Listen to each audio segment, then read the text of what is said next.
Hi folks, welcome back for another update on the Red Sea REEFER 250. I thought I'd do an update before it gets really busy around Christmas time, so this will be officially the 17-month update. So since my last video, I've done something quite a drastic change. I've stopped doing water changes. And the reason being is because I've always struggled with getting any sort of level of nitrate. Because I do quite heavy water changes, and obviously with the way the system's set up, if you've been following my videos you'll know what I'm running in the sun. Yeah, it's really struggled with getting any reading of nitrate whatsoever, and I think I want to run the system around 1 or 2 parts per million on the nitrate, just to give the corals some nutrition.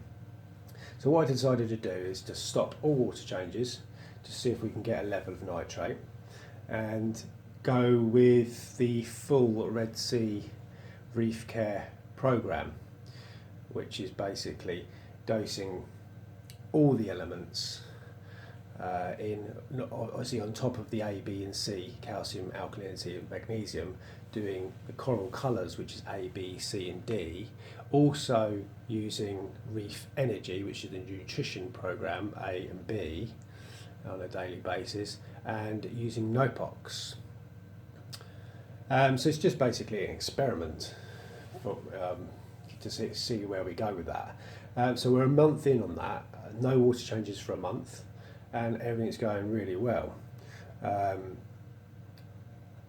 What I decided to do is for the first 2 weeks just don't dose any NOPOX, just to see what level of nitrate we get up to, and it rose to about 4 parts per million, which that's great.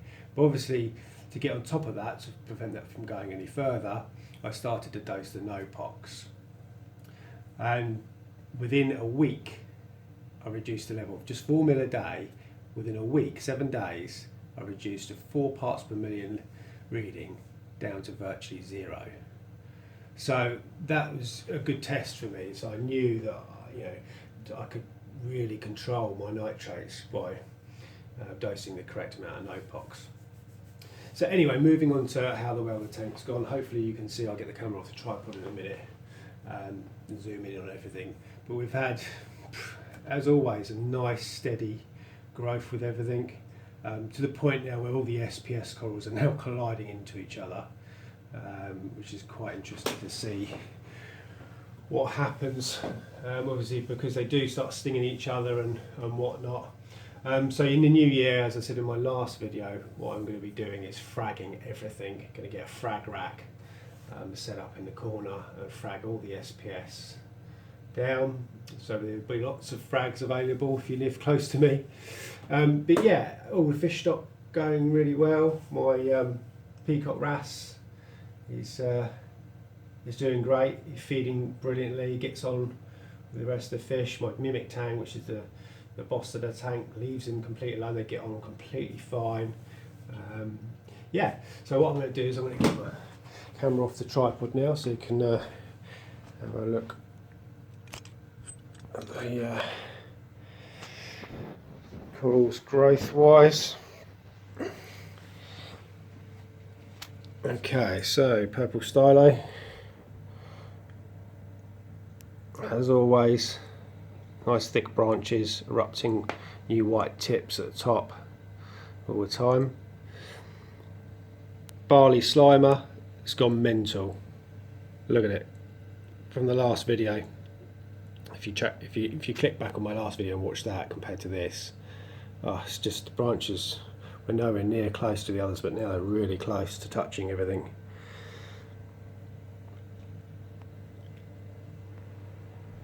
This tricolour Postulipora is getting really big. It's sort of colliding here with this pink hystrix. Yeah, that's hence why they've bleached out these. It's killing this bit of pink hystrix. Montipora digitata, I think this one at the back is from my cousin's tank. It was a tiny, it was half the size of a matchstick. It's networked out to a massive colony. That's probably the fastest growing one in here, I think.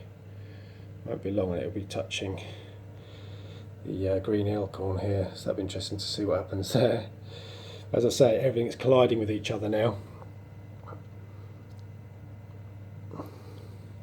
Plating Montipora.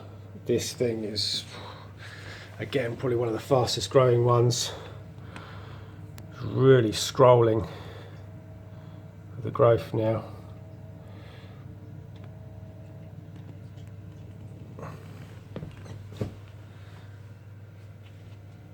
My green Hystrix ceratopora is really good. Pink Hystrix, that's my original colony there that nearly died off originally, but it's all come back. It's all about just getting the water parameters, not only the correct numbers, within the right parameters, keeping them really stable as well. Oh, my fish haven't fed today so far, so they'll be wondering where the food is, as always.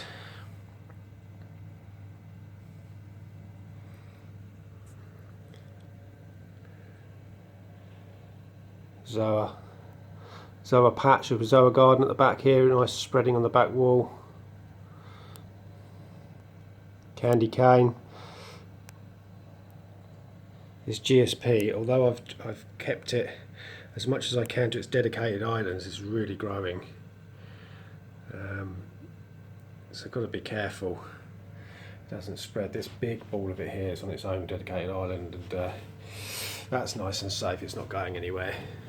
It's trying to sort of grow down underneath now. Pulse coral, where my clowns live. These clowns are acting very weird. Definitely sort of breeding behaviour. They keep sort of fluttering around a patch at the bottom of this pulse coral, so I don't know whether they're laying eggs in there or not. They spend most of their time in this. I've hosted this pulse coral. I could never move this pulse coral now. This is their home. They love it. Mimic Tang's wondering, so nosy, what's going on. But yeah, whether I see any babies, probably not. They get eaten. The eggs will get eaten straight away, no doubt, by the critters in here. Should be a shame. I'd love to do sort of breeding program with clowns, maybe in the future. I'm trying to keep this pulse coral contained to this corner as well. So it's growing on the glass, so I can frag it all off for people that want to buy it.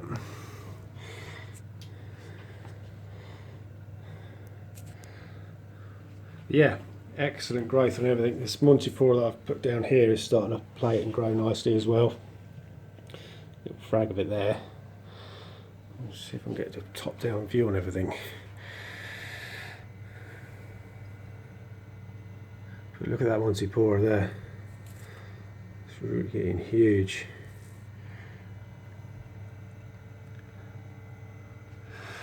Down in the sump, I'll show you down in the sump quickly. So nothing's changed apart from the fact that I am now using the full Sea Reef Care program. So that's Reef Foundation, A, B and C on the calcium, magnesium and alkalinity. Using a lot of alkalinity now that everything is growing and getting a nice size. And dosing sort of 120 odd mil a day of alkalinity, about 40 mil a day of the calcium, and weekly I do the magnesium, about 50 mil. But this is the coral colours A, B, C and D. Do 2 mil a day of each of those, and at night, just before the lights go off, I shut off the return pump, shut the skimmer off, and use Reef Energy A and B a half hour around the system. And that's the no-pox. And I'll give you an example. That no-pox on Monday, what I call my maintenance Monday, where I basically empty skimmer, change socks, any carbon, Rafos, anything like that, change out on a Monday, top everything up, clean everything up, pump through all the sand and stuff. Have just a good once over on the whole system. On Monday, I tested at 2.5 parts per million of nitrate. So I thought, right, okay, on with the no-pox dosing every day, just 2 mil a day. And today's Friday, my nitrate reading is down to 1 part per million. So I'm starting to fine tune that in, probably end up dosing probably 1 mil a day. Will probably keep it really nice and stable, but just sort of toying with it and experimenting with it. which is what this whole reef keeping thing is about really. You have to just keep experimenting. Every tank's different. What might be right for mine might not be right for yours, so don't take anything I say as gospel. You just got to experiment and try and keep things as stable as possible. My parameters, water parameters, I run quickly through those like I do in every video. Temperature 26 degrees, salinity 35 parts per thousand, alkalinity around the 9, calcium around 450, magnesium around 1400.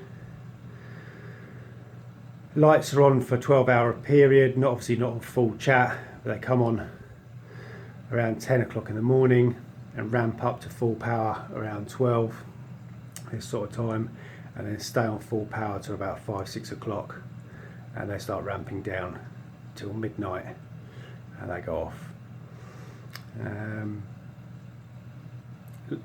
As for flow, just obviously the wave machines are, at the moment they're set quite low for filming, but yeah, during the day when the lights are on full, everything's on full chat really, high flow.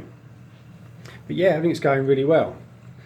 Be interesting to see what happens another month on no water changes. But yeah, as long as I can keep up with the replacement and replenishment of the trace elements, and keeping obviously calcium and alkalinity very stable, be interesting to see how long I can go without doing any water changes. Obviously, if things don't fare well, or you know, growth starts slowing down or whatever, you know, I just do what I call a reset, which I do a period of a whole week, 7 days worth of sort of 30% water change per day every day. Obviously you go through a lot of salt doing that. What it does is just puts everything back to you know a reset, basically everything back to normal, all the trace elements back in, to what salt mix is basically, and then you just start it all over again. So yeah, that's what I'll end up doing if things don't go well, but as far as I can see, so far so good.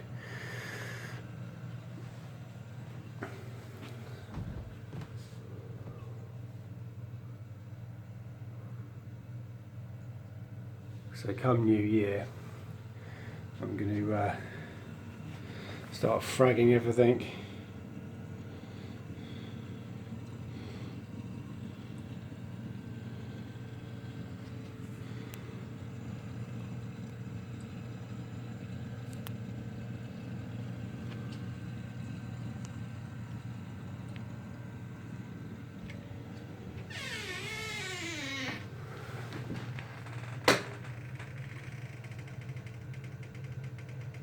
You see a slight white haze to the water column, which is something that's always really been there. It's ever slight white haze. I don't know whether it's to do with the balance of calcium and alkalinity. I'm not sure.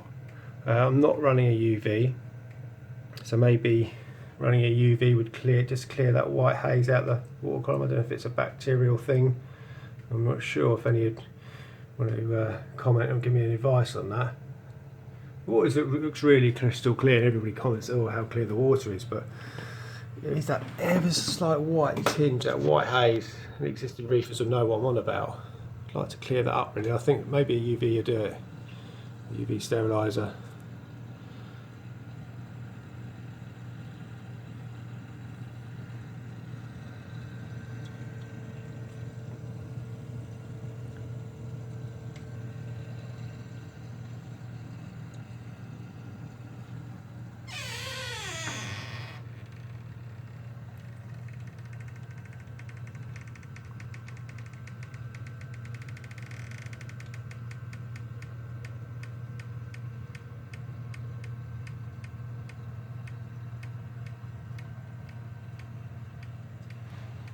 Did remove quite a bit of coralline algae from the back wall a while back, but it's starting to, as always, patch back up again, these little dots, circles, and grow.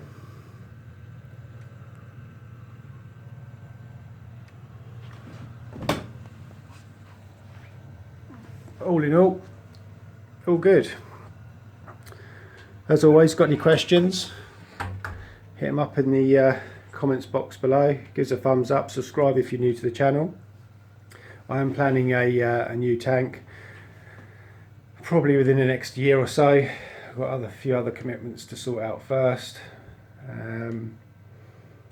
but yeah, I'd love to do a 500 litre plus system that will go on my other side of the dining room over this side.